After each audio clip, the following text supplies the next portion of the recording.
შემთხვევაში და ციფრების მეტყველებს სამშობლოს პრივატიზებული სერიოზული პრობლემები სადღაც მოქალაქე კვლავ იმყოფება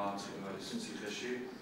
პრობლემაზე იმყოფებიან და ასევე შესაბამისად ქართული პატიმრები ციხეში არა ქართული წარმოდგენა მომავალი შესახებ რაოდენობის და კულტურის მიღებებში და ძალიან ხშირ შემთხვევაში როდესაც მონიტორინგს ვაზარებთ სერვერის შევსებით ხდება გადაწყვეტილებების მიღება რაც ძალიან ძიმე მდგომარეობაში უბრალოდ ეს არის ის ობიექტები რომლებზეც ამ ეტაპისთვის ჰქონდა დასკვნა ადამიანებთან ერთად სწორედ პრივატი ობიექტების დახურვა არის ამოვიდეთ და არ არსებობს ბიუჯეტის გაზრდის საშუალება თუ ეს ბიუჯეტი არ მოაკლდა რომელმარად ნაბიჯი არის გადადგმული ადაპტაციისკენაც ინტეგრაციისკენაც გლობალური პრეზენტაციისთვის და ძალიან დიდი მადლობა უნდა მიიღოთ ბინადა რომელიც შეიძლება დაეფორმება რაც გადამატებას სახელმწიფო სტრუქტურა ან ყველა ის მიმართულება არმია პოლიცია ყველა ეს მიმართულება რომელიც ასობაში სოფლის მეურნეობის მესაქონლეობისთვის ინფრასტრუქტურა საქონელი ზოგჯერ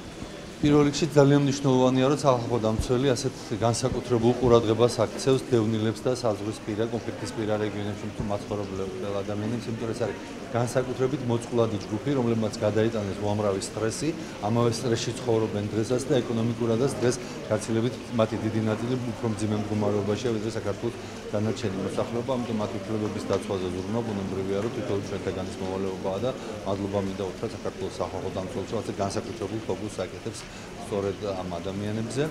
მეორე რაც შეეხება მიდგომებს სახელმწიფოს მიდგომები ბოლოს 3 წლის განმავლობაში აბსოლუტურად შეიცვალა და გახდა დევნილთა ინტერესებზე მორგებული. მარტივ მაგალითს ვიტყვი, როდესაც წინა ხელისუფლებამ აბსოლუტურად გააუქმა დევნილებისთვის, გააუქმა კი არა, აკრძალა დევნილებისთვის ბინების მიცემა თბილისში. ჩვენ ამას ვაკეთებთ დღეს, ეს არის გაშვებული. მეორე, არცად არ ხდება ძალადობრივი გასახლება და არცად არ ხდება ძალადობრივი დაკანონება პირიქით, ყველგან ხდება გამოკითხვა და იმის მიხედვით ხდება როგორც განსახლება, ასევე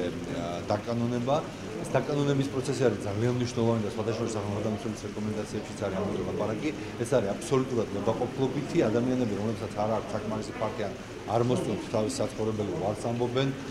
დაკანონებაზე და მათთვის ალტერნატიული ფაქტი იქნება, მაგრამ დაახლოებით 10,000 ოჯახს 1 სექტემბრამდე დაუკანონდება ფაქტი და უკვე 4,000-მდე ოჯახს ამ 10,000-დან დაუკანონდა აი ამ რამდენიმე თვის განმავლობაში. ეს არის ძალიან მნიშვნელოვანი, იმიტომ რომ ისინი ხდებიან ჩვეულებრივი ფლობელები საკუთრებისა საქართველოს ტერიტორიაზე როგორც დანარჩენი სხვა მოსახლეობა. რაც შეეხება კიდევ ერთი მნიშვნელოვანი სახალხო დამცველის რეკომენდაციებიც არის ამაზე ხაზგასმული. ჩვენ ორი კრიტერიუმი გვაქვს. პირველი გრევად ობიექტების დახურვა და გრევად ობიექტებიდან ადამიანების გამოყვანა, იმიტომ რომ ესენი ყოველდღიურად არიან საფრთხის ქვეშ, რომელიც ემუქრება მათ სიცოცხლეს და მათ ჯანმრთელობას და მეორე განსაკუთრებით მძიმე სოციალურ პირობებში მყოფი ადამიანების და მოწყვლადი ჯგუფების დაკმაყოფილება პირველ რიგში ბინით. ამის ძალიან მრავალფეროვანი პროგრამები გვაქვს შემუშავებული და რომლებიც წარმატებით მუშაობს.